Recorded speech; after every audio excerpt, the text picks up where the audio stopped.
안녕하세요, 여러분. 저는 강민호입니다. 30대 초반 남자고요. 정확히는 곧 35살이 됩니다. 서울에서 조금 떨어진 경기도의 작은 신도시. 그곳 주택가 한편에 자리 잡은 건물 1층에서 작은 보습학원을 운영하고 있어요. 개인이 하는 거라 정확하게는 학습교실이라고 불러야 할 것 같네요.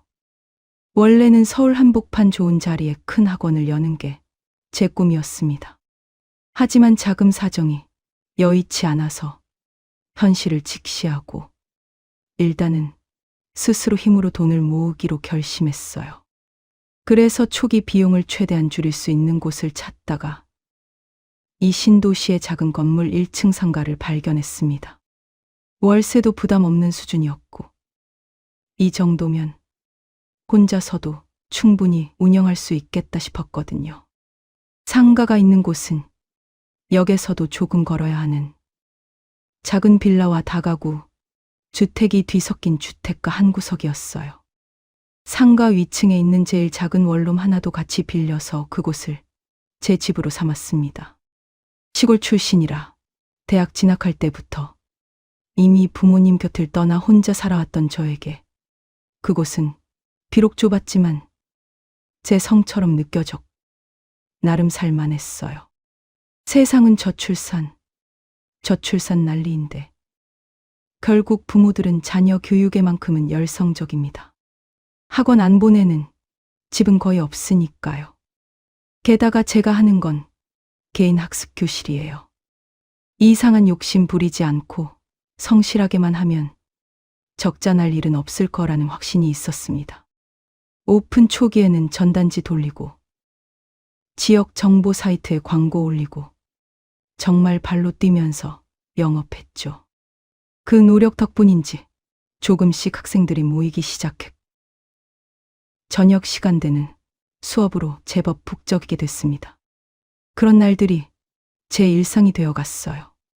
학원이 어느 정도 궤도에 오르기 시작하니까 지역 밀착형 장사다 보니 자연스럽게 이 건물 안다른 상가 사장님들과도 얼굴을 익히게 됐습니다.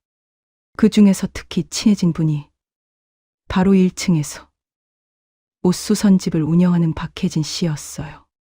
박혜진 씨는 40대 후반쯤으로 보였는데 정말 밝고 사람을 좋아하는 성격이었습니다. 좀 들뜬 편이라고 할까요? 덤벙대는 면도 보이지만 굉장히 활기찬 타입이었죠. 제가 오픈했을 때 떡 한 상자 들고 인사 갔더니 그분이 정말 환영해 주시더라고요. 어머, 이렇게 느낌 좋은 선생님이 오시다니 정말 반가워요. 뭐 이렇게 과하다 싶을 만큼 칭찬해 주면서 제 사생활까지 꼬치꼬치 물어보시는 거예요. 심지어는 근처 엄마 친구들한테 당신 학원 소개해 줄게 이러시면서 좀 부담스러울 정도로 친절하게 대해 주셨어요. 그런데 정말 놀랍게도 박혜진 씨 소개로 학생이 한 명 실제로 들어왔습니다. 이건 제대로 감사 인사를 드려야겠다 싶어서 어느 날 고급 커피 들고 그분 가게로 찾아갔어요. 정말 감사합니다, 박혜진 씨. 박혜진 씨는 정말 기뻐하시면서 까르르 하고 높은 웃음소리를 내며 커피를 받아주셨습니다.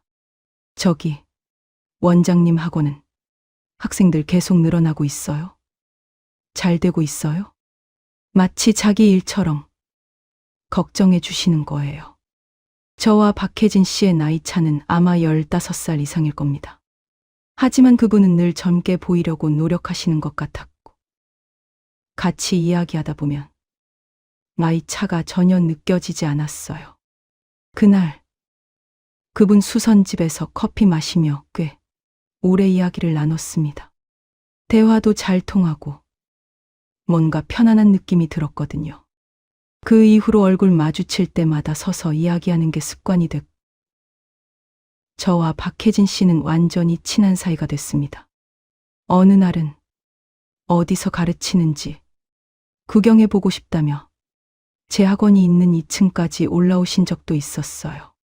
평소 혼자 있는 시간이 많은 저에게 박혜진 씨가 찾아와 주시는 건 솔직히 반가웠습니다. 세상 이야기에서 서로 근황, 그리고 자연스럽게 남녀 이야기로 넘어가게 됐죠. 제게 여자친구가 없다는 걸 알고는 박혜진 씨가 이러시는 거예요. 어머, 이렇게 좋은 나이에 왜 안 만들어요? 너무 아깝잖아요. 마치 자기 일처럼 안타까워 하시더라고요. 저도 슬쩍 남편분은 계세요 하고 떠보았습니다. 그러자 그분은 조금 먼 눈빛으로 한참 전에 이혼했어요. 그 뒤로는 애들 키우면서 이 가게 운영해 왔죠. 라고 털어놓으셨습니다. 그러고는 사실 나도 남자 만나고 싶어 죽겠는데 매일 이 수선집에만 처박혀 있으니까 기회가 없어서 라며 한숨 쉬듯 애절하게 말씀하시는 겁니다. 그 순간 그분이 살짝 저를 쳐다보셨어요. 그 시선 속에는 뭐랄까, 말로는 표현 못할 약간 야릇한 무언가가 담겨 있었습니다. 둘만 있는 학원 공간. 그분의 말투와 눈빛으로 보아 혹시 이분이 저한테 호감을 가지고 계신 건 아닐까 하는 예감이 제 머릿속을 스쳐 지나갔어요. 좀 시험해 보고 싶어졌습니다. 저 혹시 괜찮으시면 이번 주말에 드라이브라도 갈까요? 가볍게 제안을 던져봤어요. 그러자 박혜진 씨는 기다렸다는 듯이 환하게 얼굴을 밝히시면서 네, 갈래요. 갈래요. 어디로 데려가 주실 건데요? 하며 마치 소녀처럼 반응하시는 겁니다. 저는 확신했습니다. 아, 이분도 제 제안을 기다리고 있었구나. 그래서 저는 조금 장난기가 발동해서 법 하고 들어봤어요. 어디 가는지는 중요하지 않잖아요. 혜진 씨. 일부러 이름을 불러봤습니다. 둘이서 천천히 구경하는 곳이라면 어디든 멋진 곳이 될 거예요. 좀 일부러 그럴싸한 말을 해본 거죠. 그러자 박혜진 씨는 얼굴을 새빨갛게 붉히시면서 어머, 민호 씨 정말 이러시면서 기쁨과 당황이 뒤섞인 목소리로 어쩔 줄을 모르셨어요. 그 모습이 정말 귀여웠습니다. 그때 그분 휴대폰이 울렸어요. 가게에 손님이 오신 모양이었습니다. 미안해요. 가게 좀 봐야 해서. 라고 하시는 박혜진 씨의 손을 저는 무심코 붙잡고 말았습니다. 그럼 모레 일요일 저 쉬는 날로 할게요. 최대한 예쁘게 꾸미고 나오세요. 제 말에 그분은 기대에 부푼 듯 가벼운 발걸음으로 가게로 내려가셨습니다. 뭐야? 이렇게 쉬운 거였어? 한동안 연애와 멀어져 있던 저는 솔직히 좀 놀랐어요. 만약 진작부터 연상 여성한테 다가갔더라면 제 인생이 훨씬 더 화려해졌을 수도 있지 않았을까. 뭐 이런 불순한 생각까지 하게 됐습니다. 그날 수업이 끝나고 저는 박혜진 씨한테 메시지를 보냈어요. 일요일 아침 제 학원에서 만나요. 그분은 폰을 쥐고 기다리고 계셨던 건지 바로 답장이 왔습니다. 알았어요. 정말 기대할게요. 그 뒤에 하트 여러 개가 붙어 있었어요. 전 여자친구랑 헤어진 지 벌써 몇 년이 됐을까요?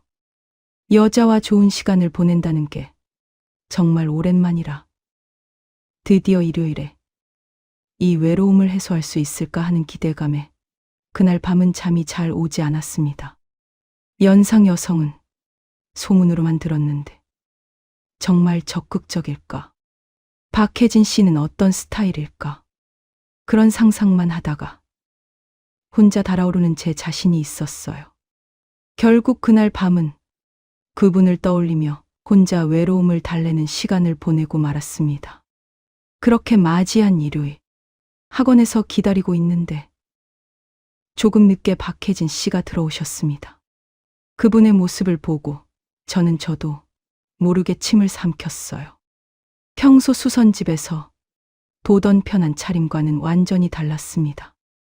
무릎까지 오는 타이트한 스커트에 검은 스타킹.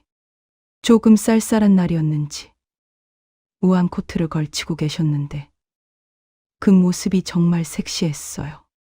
평소에 편안한 아줌마 이미지는 어디 가고 완전히 성숙한 여자였습니다. 와, 이렇게 예쁘게 하시고 어쩌려고 그러세요? 완전 젊은 아가씨 같은데요. 진심 어린 칭찬을 건네자 박혜진 씨는 쑥스러워 하시면서도 환하게 웃으며 오랜만에 꾸며봤어요. 칭찬받으니까 기분 좋네요. 라며 전혀 싫지 않은 표정을 지으셨습니다. 어디로 갈지 이야기가 나왔는데 솔직한 마음을 말하자면 당장이라도 어디 모텔이라도 가서 둘만의 시간을 보내고 싶다는 충동이 일었습니다. 하지만 연일 쌓인 일의 피로도 있었고 기분 전환 삼아 경치 좋은 곳에 가고 싶다는 마음도 강했어요. 좋아요. 바다 보러 갈까요? 여기서 인천 쪽으로 나가면 바다가 있을 거예요. 제안하자 박혜진 씨는 손뼉을 치시며 좋아요. 바다 최고예요. 하며 정말 좋아하셨습니다. 일요일이었지만 서울에서 벗어나는 방향이라 그런지 바다로 가는 길은 의외로 막히지 않고 순조로웠어요. 조수석에 앉은 박혜진 씨의 다리가 스타킹 너머로 선명하게 보여서 자꾸만 손을 뻗고 싶었지만 꼭 참았습니다. 차 안에서는 박혜진 씨가 손수 만드신 김밥이며 과자를 제 입에 직접 넣어주시는 거예요. 그럴 때마다 마치 진짜 연인과 데이트하는 것 같은 따뜻한 기분이 들었습니다. 그렇게 한참을 달려 우리는 서해 바닷가에 도착했습니다. 조금 쌀쌀한 날씨 탓인지 모래사장엔 사람이 별로 없었어요. 그 한적함이 오히려 로맨틱한 분위기를 만들어 주었습니다. 바다 온 지 얼마 만인지 모르겠어요. 박혜진 씨는 마치 소녀처럼 눈을 반짝이시며 좋아하셨습니다. 저도 오랜만에 보는 바다에 마음이 설레는 걸 느꼈어요. 우리는 바닷가를 걸어 다니고 사진도 찍으면서 풍경을 마음껏 즐겼습니다. 그리고 바다에 왔으면 당연히 싱싱한 생선회를 먹어야겠죠. 근처에 포구 시장이 있어서 거기서 식사를 하기로 했어요. 활기찬 시장 안으로 들어서자 박혜진 씨가 갑자기 제 팔에 자기 팔을 끼시는 겁니다. 갑작스러운 일에 놀라 그분과 눈이 마주쳤는데 박혜진 씨는 빙그레 웃으시면서 자, 어서 가요 하며 저를 끌듯이 앞으로 나아가셨어요. 마치 연인처럼 팔짱을 끼고 우리는 시장을 걸어 다녔습니다. 그리고 괜찮아 보이는 횟집에 들어가서 회 모듬을 주문하고 마주 앉았어요. 박혜진 씨는 오랜만에 바닷가 데이트에 기분이 들뜬 건지 저를 부를 때 원장님이라던 호칭이 어느새 민호 씨로 바뀌어 있었습니다. 이렇게 바다 보면서 맛있는 거 같이 먹으니까 정말 데이트 같네요. 기뻐하며 말씀하시는 그분에게 저는 이게 데이트가 아니면 대체 뭐라고 해야 해요? 하고 좀 장난스럽게 대꾸했습니다. 신선한 생선회와 뜨끈한 매운탕이 술을 부르네요. 박혜진 씨도 거나하게 취할 정도로 꽤 많이 드셨어요. 배부르게 먹고 가게를 나올 무렵엔 우리는 자연스럽게 손을 잡고 걷기 시작했습니다. 누가 먼저랄 것도 없이 말없이 우리 발걸음은 근처에 있던 모텔 거리로 향하고 있었어요. 모텔 입구 앞에서 잠깐 술 깨려고 좀 쉬었다 갈까요? 하는 제 말에 박혜진 씨는 말없이 그냥 고개를 끄덕이며 미소 지으셨습니다. 우리는 손을 꽉 잡은 채 은밀한 분위기로 모텔 로비를 지나 방으로 들어갔습니다. 오랜만에 어른의 방. 심장이 뛰고 가슴이 뜨거워지는 걸 느꼈어요. 그리고 방 안에서 마주한 박혜진 씨는 정말 상상을 초월할 만큼 격렬하셨습니다. 마치 댐이 터진 것처럼 그분은 감정을 폭발시키셨어요. 소리가 밖으로 새어나갈까 걱정될 정도로 큰 목소리를 내셨고, 저도 그 열기에 압도당해서 정신을 놓을 정도였습니다. 내가 지금까지 만난 사람 중에서 당신이 제일 어려. 정말 기분 좋아. 박혜진 씨는 그렇게 말씀하시며 다리를 후들거리면서 기뻐하셨어요. 그리고 앞으로도 계속 민호 씨랑 이렇게 있고 싶어. 마구 귓가에 대고 달콤하게 속삭이셨습니다. 그리고 그분은 정말 놀라울 정도로 헌신적이셨어요. 태어나서 처음으로 머리끝부터 발끝까지 이렇게 극진한 대접을 받는다는 경험을 했습니다. 이게 바로 황홀경이구나 실감했죠. 그렇게 헌신적으로 사랑을 쏟아주시는 박혜진 씨 덕분에 우리는 몇 번이고 사랑을 나눴습니다. 몇 년치 연애, 체력을 다 쓴 저는 잠깐 잠들었다가 눈을 떴어요. 돌아가는 차 안에서 박혜진 씨는 완전히 제 연인처럼 행동하기 시작하셨습니다. 이렇게 우수선집의 박혜진 씨와의 어른의 관계가 시작됐어요. 제가 혼자 사는 덕분에 데이트는 주로 제 원룸이 중심이 됐습니다. 박혜진 씨는 제가 학원 일을 끝마치는 시간에 몰래 찾아오시곤 했어요. 일주일에 2번 정도 그분과 몸을 섞는 날들은 일의 스트레스도 다 날아가고 정말 즐거웠어요. 나이 어린 저와 사귈 수 있다는 게 기쁜 건지 그분은 믿을 수 없을 만큼 저에게 헌신하셨습니다. 그런 관계가 몇 달 정도 이어진 어느 날의 일입니다. 새로운 학생이 한 명 학원에 등록하러 왔습니다. 중학교 1학년 남자아이와 그 어머니가 함께였어요. 어머니 얼굴을 보고 저는 어디서 본 것 같은데 하는 느낌을 받았습니다. 바로 기억났어요. 1층에 있는 분식집 사장님 최은숙 씨였습니다. 그분 아들 이름이 준호였어요. 저는 가끔 그분 분식집에서 밥을 먹곤 했었거든요. 최은숙 씨는 50대 정도로 보였는데 어딘가 새끼가 있고 혹시 이분도 꽤 적극적인 스타일이 아닐까 싶은 분위기를 풍기셨습니다. 무엇보다 볼륨감 있는 몸매에 탁월한 스타일을 가지고 계셔서 인상 깊었어요. 저런 성숙한 여성과 한번 특별한 시간을 보내고 싶다. 박혜진 씨와의 지난 만남이 시작되고 나서 저는 연상 여성을 좋아하는 성향에 눈을 뜬 건지도 모릅니다. 그런 생각을 하던 차에 최은숙 씨가 준호를 제 학원에 데려오신 거예요. 저는 반가워서 바로 말을 걸었습니다. 1층 분식집 최은숙 씨 아니세요? 최은숙 씨도 저를 알아보시고 네, 맞아요. 원장님 하며 친근한 표정을 지으셨습니다. 우리 애가 공부를 전혀 안 해서 걱정이 많아요. 원장님이 꼼꼼하게 잘 봐주신다는 소문 듣고 용기 내서 데려왔어요. 저는 의기양양해져서 잘 결정하셨어요. 준호 성적은 제가 책임지고 올려드릴게요. 하고 과하다 싶을 만큼 친근하게 말했습니다. 최은숙 씨는 열심히 아이 공부 고민을 상담하시고 돌아가셨어요. 그 뒤로 제가 분식집에 밥 먹으러 가면 최은숙 씨는 먼저 말을 걸어 주시곤 했습니다. 저도 준호 공부 상담을 하고 싶다는 핑계를 만들어서 그분과 대화할 기회를 늘려갔어요. 준호 공부 이야기가 나오면 그분은 설거지를 멈추고 제 맞은편에 앉아서 열심히 귀 기울여 주셨습니다.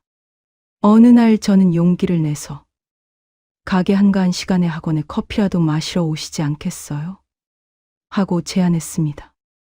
마침 준호의 중간고사 성적이 나온 시점이었는데 제가 가르친 영어 성적이 엄청나게 올라 있었거든요. 이걸 최고의 명분으로 삼아서 저는 최은숙 씨를 학원으로 불렀습니다. 원장님 덕분에 준호 성적이 올라서 정말 감사해요. 최은숙 씨는 진심으로 감사해 하셨고 그날은 화기애애한 분위기 속에서 오랫동안 둘이서 이야기를 나눴습니다. 이 이야기는 자연스럽게 준호 성적에서 사적인 이야기로 넘어갔어요. 최은숙 씨는 남편을 잃고 나서 혼자 분식집을 운영하며 준호를 키워온 고생을 댐이 터진 것처럼 쏟아내기 시작하셨습니다. 제가 잘 들어줘서인지 그분은 가슴속에 담아뒀던 이야기를 모두 털어놓으시는 것 같았어요. 이 이야기가 한 달락 끝났을 때 저는 조금 대담하게 말을 꺼냈습니다. 저 혹시 괜찮으시면 누나라고 불러도 될까요? 뭔가 되게 편하고 대화도 잘 통하는 것 같아서 가끔 이렇게 둘이서만 이야기하는 시간을 갖고 싶거든요. 진지한 눈빛으로 그분에게 전했습니다. 최은숙 씨는 내가 20살도 넘게 많은데 누나라고 불리면 기분 좋을 것 같아요. 하시며 묘하게 야릇한 미소를 지으셨어요. 저는 그 자리에서 누나 하고 불러봤습니다. 20살도 넘게 어린 남자한테 그렇게 불린 게 아주 기뻤던 모양이에요. 그분은 쑥스러운 듯 키득키득 웃음을 참지 못하셨습니다. 기세를 몰아 저는 그분의 손을 살짝 잡아봤어요. 최은숙 씨는 순간 놀란 표정을 지으셨지만 손을 뿌리치지는 않으셨습니다. 그 분위기에서 저는 더 가까이 다가가도 거부당하지 않을 거라는 확신을 얻었어요. 그때 제 휴대폰이 울렸습니다. 상대는 박혜진 씨였어요. 최은숙 씨는 업무 전화네요. 저 그만 가게로 가볼게요. 하시며 일어나셨습니다. 그리고 제게 달콤한 미소를 던지셨어요. 저기 밤에 이 근처 산책하고 싶은 기분인데 괜찮으면 연락 주세요. 박혜진 씨의 전화는 오늘 밤에 만날 수 있냐는 제안이었습니다. 평소라면 두말 없이 좋다고 했을 텐데 오늘은 최은숙 씨와의 산책이 머릿속을 채우고 있었어요. 저는 박혜진 씨에게 오늘은 갑자기 일이 생겨서 라고 거짓말을 하며 거절하고 내일 밤 제 집으로 오라고 했습니다. 그리고 밤늦게 학원 일을 마치고 나서 저는 최은숙 씨에게 메시지를 보냈어요. 괜찮으시면 지금 산책 안 하실래요? 최은숙 씨한테선 마침 한가했어요. 라는 답장이 바로 왔습니다. 그리고 아파트 단지 입구에서 만나기로 했어요. 밤 11시가 넘은 시간, 저는 최은숙 씨를 만나서 조용한 단지 주변을 천천히 걷기 시작했습니다. 고요에 쌓인 밤의 산책은 낮과는 다른 어딘가 은밀한 분위기를 풍겼어요.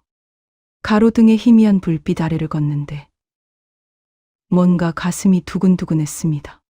최은숙 씨는 원장님은 이렇게 학생 어머니랑 만나는 일이 자주 있어요? 하고 물어보셨어요. 저는 누나처럼 매력적인 어머니는 다른 데 없어요. 이런 건 처음이에요. 라고 살짝 아부를 섞어서 대답했습니다.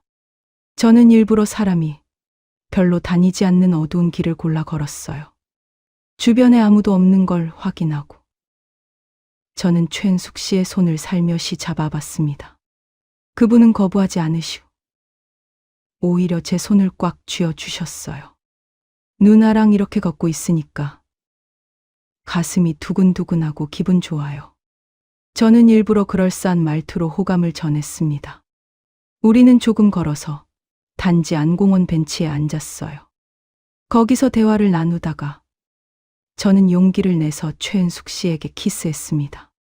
최은숙 씨는 기다렸다는 듯이 제 키스를 받아주셨어요. 조금 지나자 그분은 제 목에 팔을 두르시고 더 적극적으로 껴안아 오셨습니다. 그 격렬함에 저는 오히려 놀랐을 정도였어요.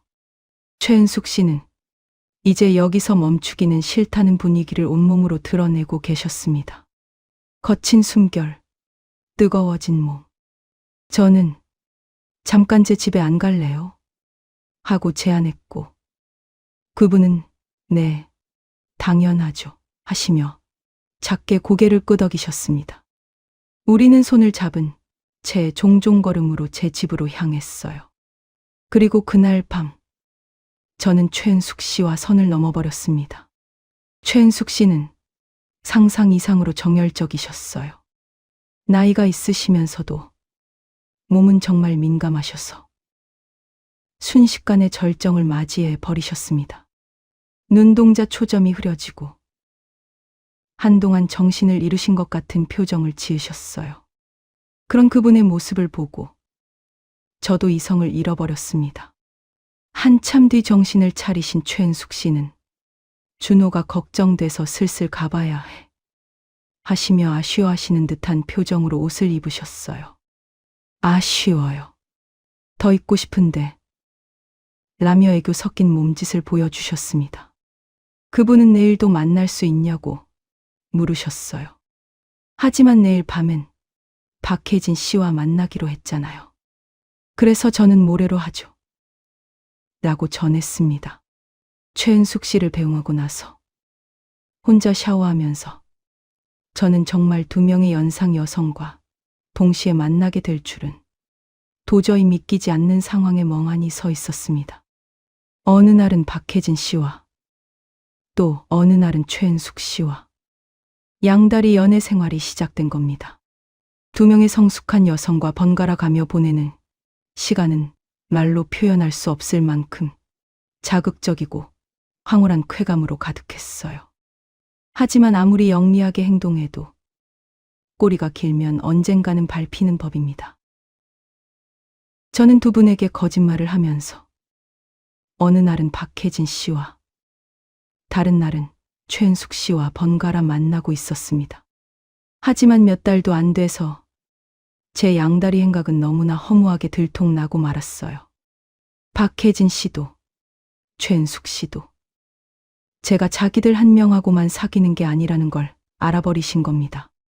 저는 우연히 겹쳐서 이런 상황이 됐다고 두 분께 모든 걸 솔직히 털어놓고 상대가 누구인지도 정직하게 말했습니다.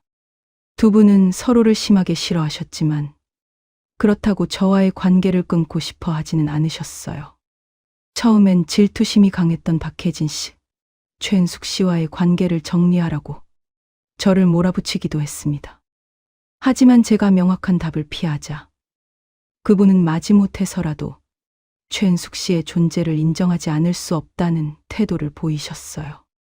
한편 최은숙 씨는 박혜진 씨의 존재를 아신 뒤에도 저런 덤벙대는 여자보다 얘가 훨씬 낫잖아요 하시며 견제하시면서도 젊은 당신이 두 명과 만나는 건 어쩔 수 없겠네요 하시며 관대한 태도를 보여주셨습니다. 이렇게 해서 저는 두 여성과 동시에 만나는 걸 공공연하게 인정받은 꼴이 됐어요. 두 분은 질투심 때문인지 저와 사랑을 나누시는 날에 예전보다 훨씬 더 정열적으로 헌신해 주셨습니다. 제 마음속에는 동시에 약간의 죄책감이 있었어요. 하지만 이렇게까지 헌신적으로 사랑해 주시는 두 여성을 어느 한쪽도 포기할 수가 없었습니다. 그 결과 저는 양다리 생활을 즐기게 돼 버렸어요. 어느 날은 두 분이 동시에 오늘 밤 만나러 갈게요 라고 하셔서 정말 곤란했던 적도 있었습니다. 결국 우리는 규칙 같은 걸 만들었어요. 한 사람과 이틀 연속으로 만나지 않는다.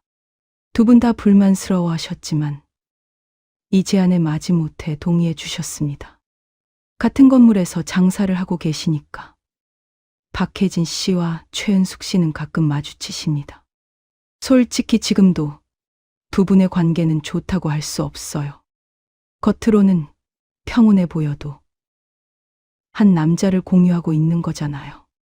서로 미워하는 관계가 된 것도 이해가 됩니다.